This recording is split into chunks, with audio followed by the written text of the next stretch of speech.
Now, launch was good, except I forgot my sunglasses. So when you got a lot of stuff like me, I know some guys comment on the page and say, hey, you got enough stuff? Sometimes I do got enough stuff, and sometimes I got too much stuff, and you end up forgetting things sometimes. And today was my sunglasses. Could have been worse. There's other things that I don't want to forget, like my paddle and my cooler, my ice, and one of my rods. That's my walkie-talkie, my safety equipment. That's the kind of stuff I don't want to ever leave. But sunglasses is just a luxury accessory. So as long as I'm leaving accessories, I'm cool with that. I'll take that loss anytime. But safety and fishing equipment and tackle, don't ever want to lose that stuff. So heading out to the spot here. I'm gonna start in close to this bridge over here, and I'm just gonna fish a couple of drop-offs here. I know produce fish early in the spring. This is more of an exploration trip here. I never fished this water this time of the year, and most people leave this area this time of the year. So just an experiment here. If I catch, I learn something. If I don't catch, I learn something. Every day on the water is a lesson, so I take it like that. So let's see what happens here.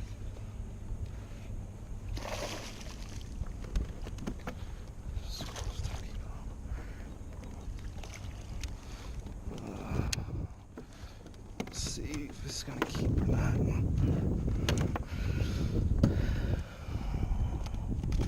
See if it'll keep 18 inches.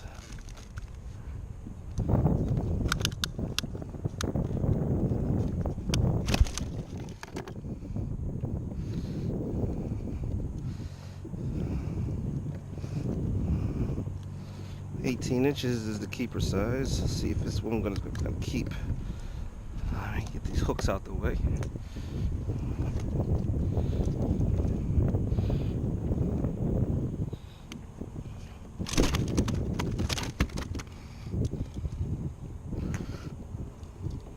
With flounder, I found that if you flip them with the white side up, with the eyes down, you can handle them much better. They don't flop around as much in the boat when you try to measure them. So that's what I'm doing here.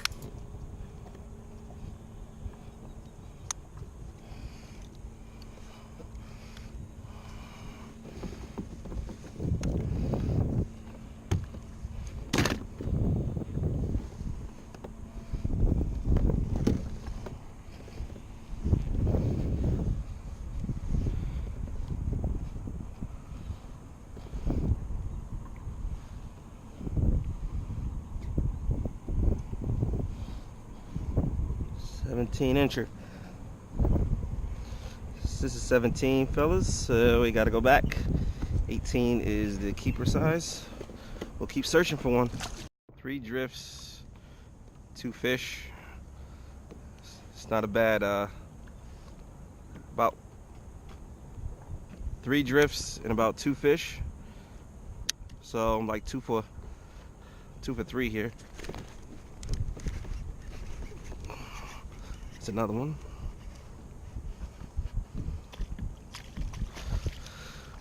And it's a shorty. So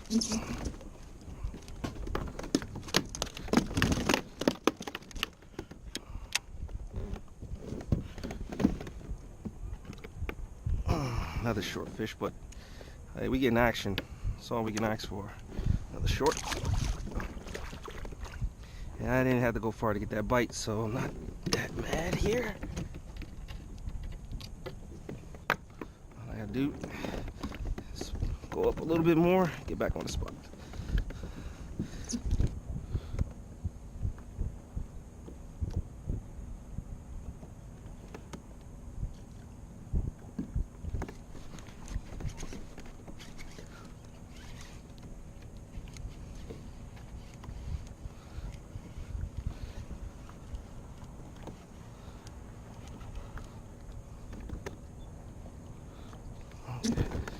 This one's gonna keep.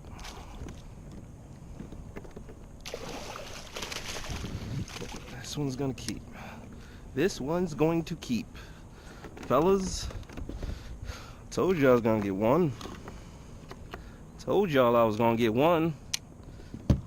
Told y'all I was gonna get one. measure him up. See him right there? That's what you call a keepa. Keepa. That's spelled Keepa. Keepa. So, just want to measure him up. Damn. I'm gonna get the I'm gonna break out the yellow for you, cause look, it match my clothes. I'm gonna get the yellow, match the shorts. So I'm gonna get the yellow for you, buddy. I knew you was down there. All right, first of all, I know your little game, so let me get the hook out of you first. Oh, okay. I know you a keeper and you mad because I got you keeping in here. That's what we do with keepers. We keep them. So let me get this hook out of you first, buddy. Damn, you wanted that teaser, huh? You wanted that teaser. I told y'all the tsunami. Listen, they should start paying me. The tsunami. Where you at, Tsunami? I'm gonna tag them in this video. The tsunami teaser with the silicone skirt. Again, hit it again. That's what they want. Give the fish. It's like your kids. Give them what they want. All right. At the end of the day, everybody be happy. You know what I'm saying? So I'm gonna measure him up in this net, cause you know I ain't take you out the net to measure a keeper. I just want to measure him up in here. So let's see. 18 and a half. 18 and a half. Okay. And I'm eating him. So when I eat the fish, what I do, fellas, a lot of people get mad at me, but maybe they ain't catching keepers like me. They ain't getting keepers like me. That's why they mad. But what I do is I bleed them out, because I'm gonna eat this fish, and the fillets are just so much whiter when you bleed the fish.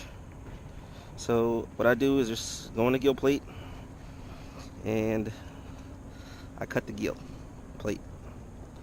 That allows me to that allows the fillet to be white as hell. Okay, so just go in there, just cut the gills.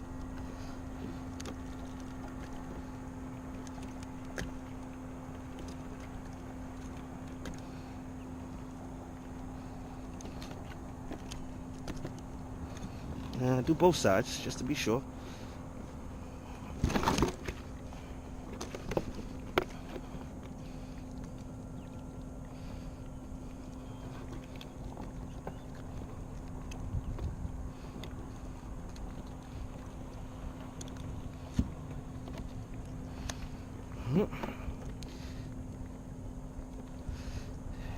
I'll let you see him here.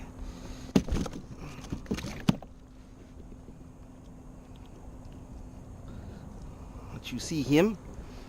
There he is. 18-incher. I'm gonna rinse him off for you.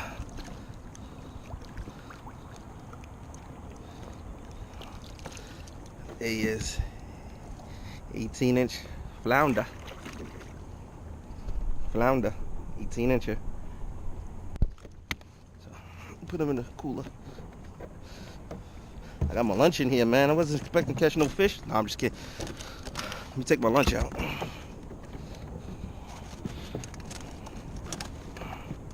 I ain't taking my lunch out. Do you mean the box?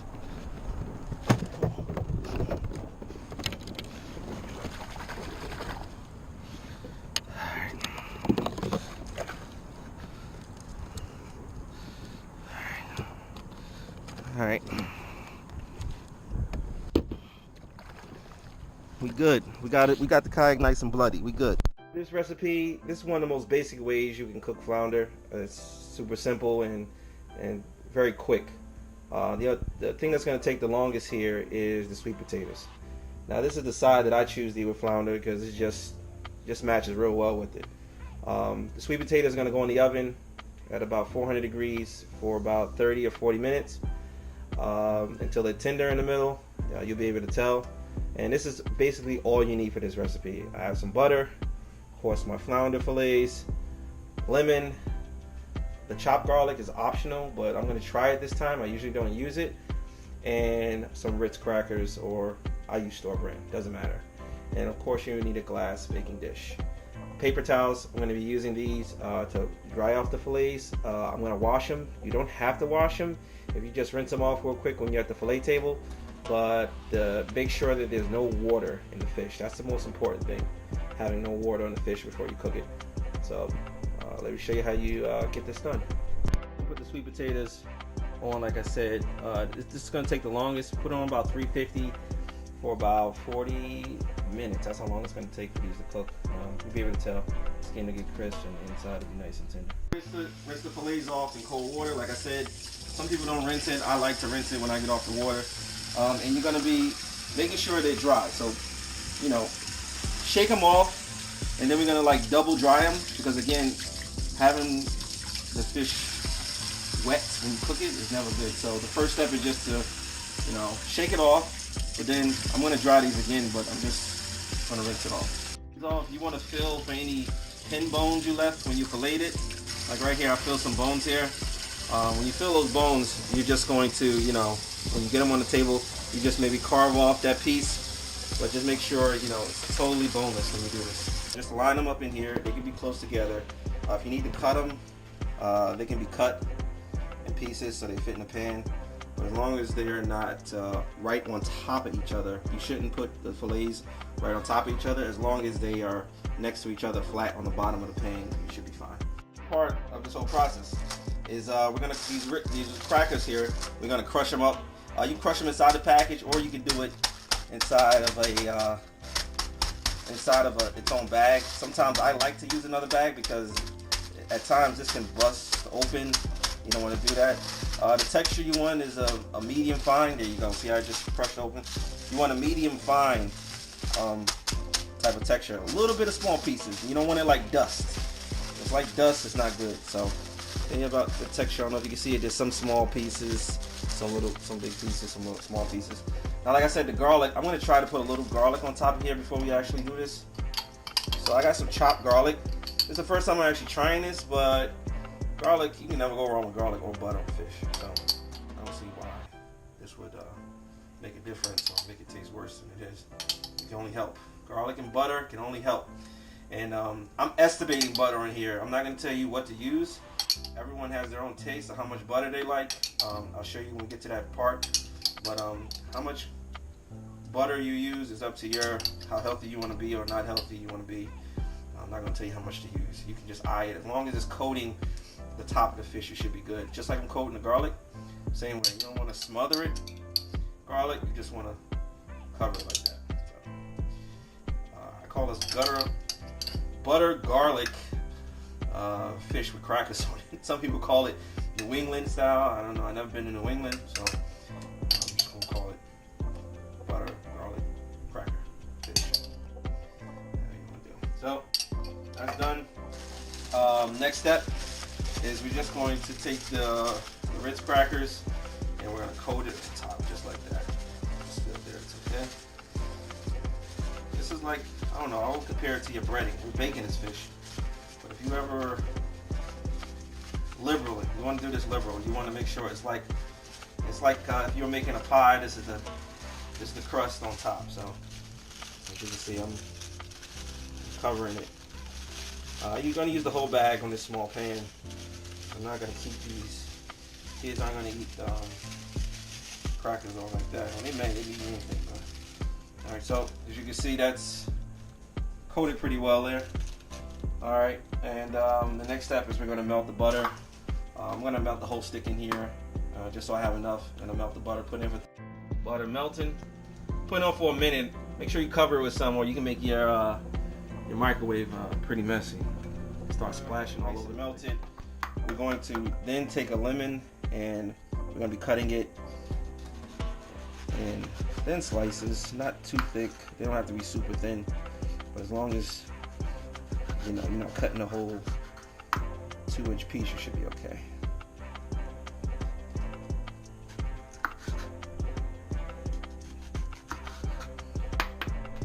So now we're going to drizzle butter all over the fish. This is the fun part. This is what's going to make it taste good. You don't need to do nothing else. You don't need no seasoning. Just butter. Product how it looks when it's ready to go in the oven. We're gonna bake this at 450 for 10 minutes. You don't want to bake it too long. You're gonna be able to tell when it's ready. The crumbs on top are gonna get golden brown. You don't want to bake it more than 10 minutes. You want it just to be flaky. When the fish starts to flake, it's ready. All right, so it's been about 10-12 minutes now. And, that's how it should look. Take it out. Let's plate it up. So you can, if you want, just put a little. If you want, you can put a little more butter. More lemon on top if you want. I'm just gonna plate it just like this. It's flaky, and that's how it looks. So I have my sweet potato here, my yams. I put a little more butter in here. You know, can't never have enough of that. And I put some cinnamon in here. It's nice and flaky. This is the best tasting fish. One of the best tasting fish. Nice and flaky. Yeah. So let's taste this.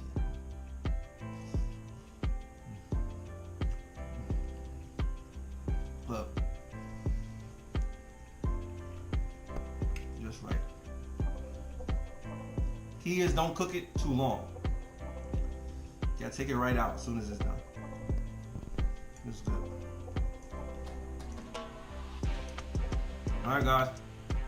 Until next time, tight lines.